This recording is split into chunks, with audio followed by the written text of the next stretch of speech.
Die Gebietsansprüche von Donald Trump auf das zu Dänemark gehörende Grönland haben nun auch Russland auf den Plan gerufen. Der Kreml erklärte umgehend, dass auch Moskau strategische nationale Interessen in der Arktis habe.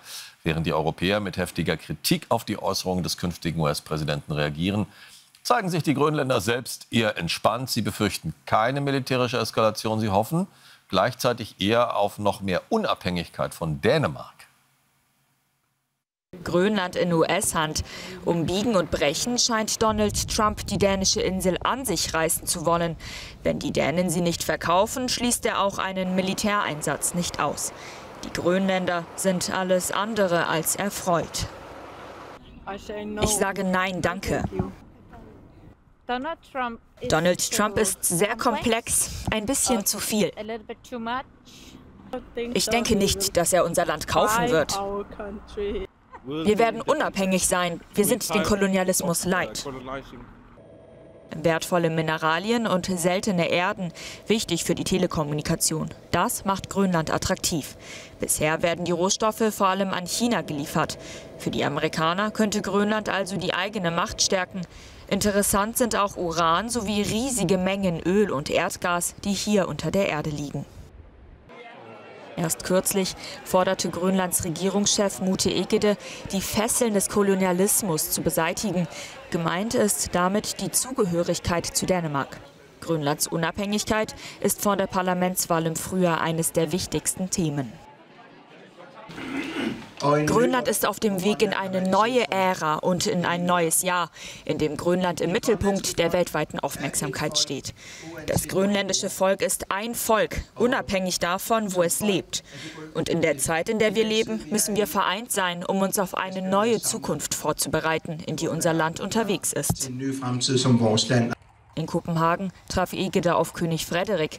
Ein Treffen, das Grönlands Regierungschef zunächst verschob. Eine klare Machtdemonstration gegenüber Dänemark, so Experten.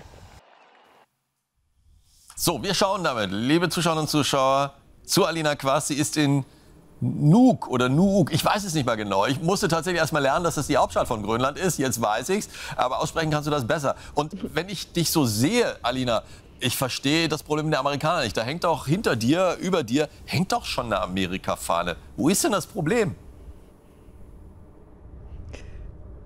Ja, du hast recht, aber neben der amerikanischen Flagge, da hängt auch die grönländische Flagge und auch die dänische Flagge.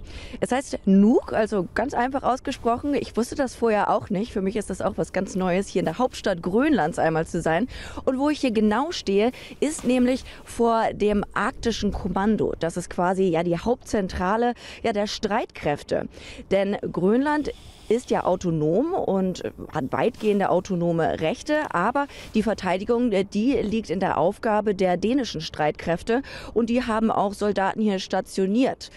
Das ist die größte Insel der Welt, 57.000 Einwohner und es sind 60 Soldaten Dänemarks, die quasi Grönland verteidigen.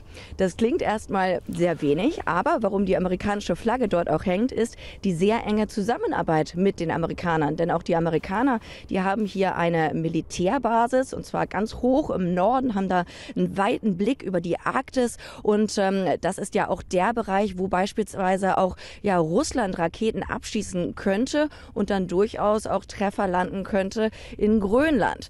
Deswegen ist es sehr wichtig, auch diese Zusammenarbeit zu haben von den Amerikanern, aber auch von den Dänen. Jetzt, wie reagiert man hier in Grönland darauf, auf die Äußerung von Trump, Grönland zu erobern?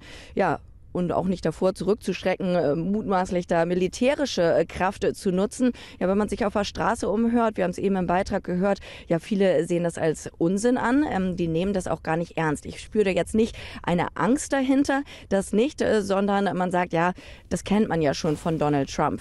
Aber das Ganze bringt auf jeden Fall noch Schwung in eine andere Bewegung, nämlich generell der Punkt Unabhängigkeit. Darüber wird schon lange hier in Grönland geredet, nämlich unabhängig werden von Dänemark.